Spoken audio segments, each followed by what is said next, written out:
¿Y oír qué? Entonces a la iglesia se viene a qué?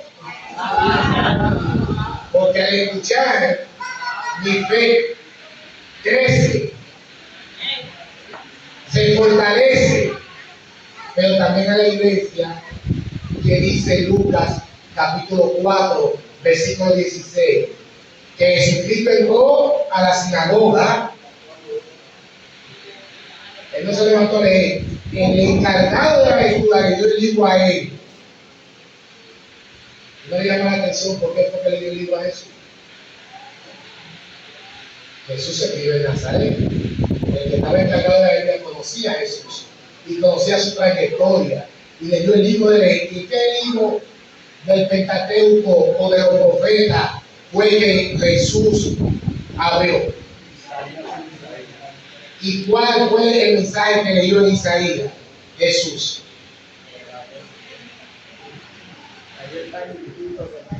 Yo vine a libertar a los cautivos, vine a dar la buena nueva, y hoy se ha cumplido esa palabra. Entonces, cuando vengo a la iglesia, vengo a escuchar que fortalece en mí, pero también vengo a levantarme a leer para yo que saber, aprender qué Dios tiene para mí. Así que esta mañana vamos a aprender algo de la palabra de Dios.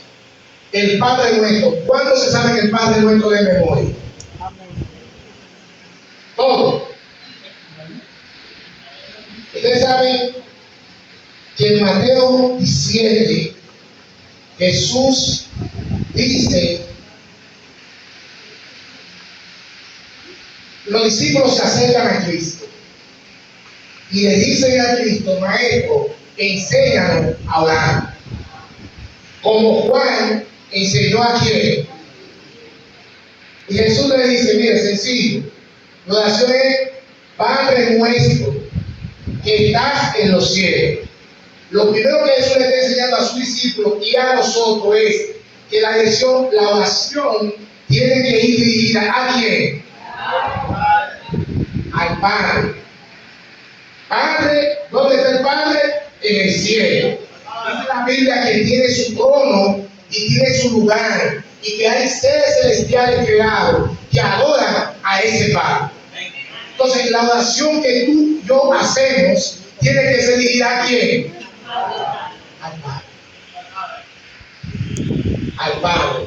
Ahora, es interesante que la Trinidad hace un reflejo de lo que es el ser humano para que el ser humano entienda. Cuando Dios se muestra como un padre, ¿cómo se muestra hacia nosotros? Como un padre. ¿Qué hace un padre con sus hijos? Un padre responsable. Lo alimenta, lo cuida, lo protege, lo educa.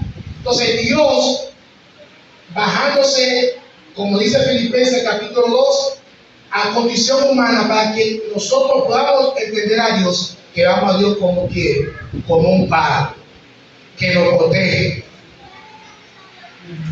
¿Qué dijo Jesucristo? Vosotros pues oráis así: nuestro Salvador dio 2 veces el Padre Nuestro. ¿Cuántas veces Jesucristo dio el Padre Nuestro? 2 veces. 2 veces. Y si lo dio 2 veces es porque Él entiende que es importante para nuestra vida y crecimiento espiritual. En el Sermón del Monte, ¿se acuerdan? Mateo capítulo 5. Algunos meses después, a sus discípulos, cuando Mateo hace una cronología de Mateo 5, cuando Jesucristo dice en el Sermón del Monte, y luego lo dice un poco más adelante en Mateo 7. Cuando Jesús cesó de orar, exclamado con una profunda convicción de su inmensa necesidad personal para orar. Ellos vieron a Jesús. Ellos escucharon a Jesús orando. Y al escuchar a Jesús, se dieron cuenta que su oración no era igual que la de Cristo. Y por eso ellos le dicen con inquietud: Maestro, enséñanos a orar. Porque como Jesús estaba orando, él estaba muy lejos de realmente lo que es la verdadera oración. Y fíjense, enséñanos a orar. Lucas capítulo 11:1.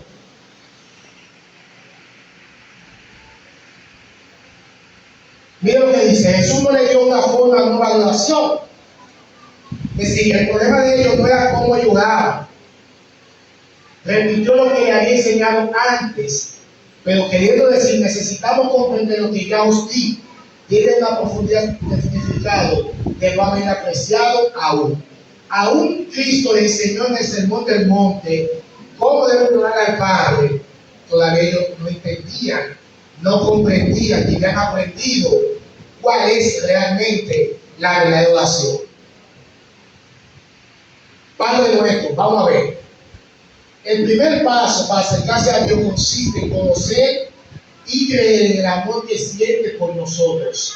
Solamente la atracción de su amor nos sentimos impulsados para ir a Él. Si usted no entiende el amor que Dios le tiene a usted, es muy difícil que usted se acerque a Dios con confianza.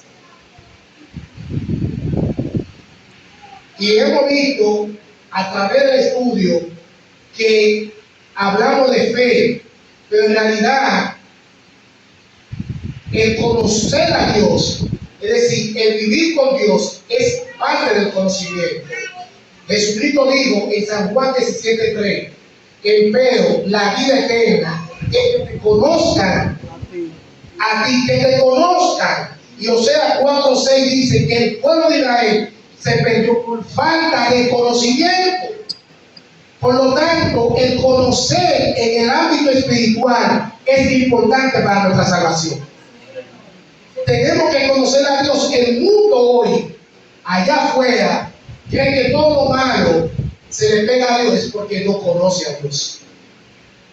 Si el mundo conociese a Dios, nadie le echara la culpa a Dios por lo malo que hay. Pero aún a nosotros, hermanos, a veces pensamos que Dios permite cosas malas en nosotros y echamos la culpa a Dios. Señor, ¿por qué yo perdí mi trabajo? Señor, ¿por qué yo no he empezado la universidad? Señor, ¿por qué se me murió un ser familiar? Es porque no conocemos a Dios. Yo hago una pregunta en esta mañana. El himno que cantó el dúo que se paró aquí: vamos a vivir en la Nueva Jerusalén. Pero usted vivirá con una persona eternamente sin usted conocerla. Usted se ha puesto a pensar en algo muy importante de cómo conocer a Dios. Ustedes saben que al cielo no se lleva a un ladrón ni una persona codiciosa, no porque Dios no quiere que esté ahí,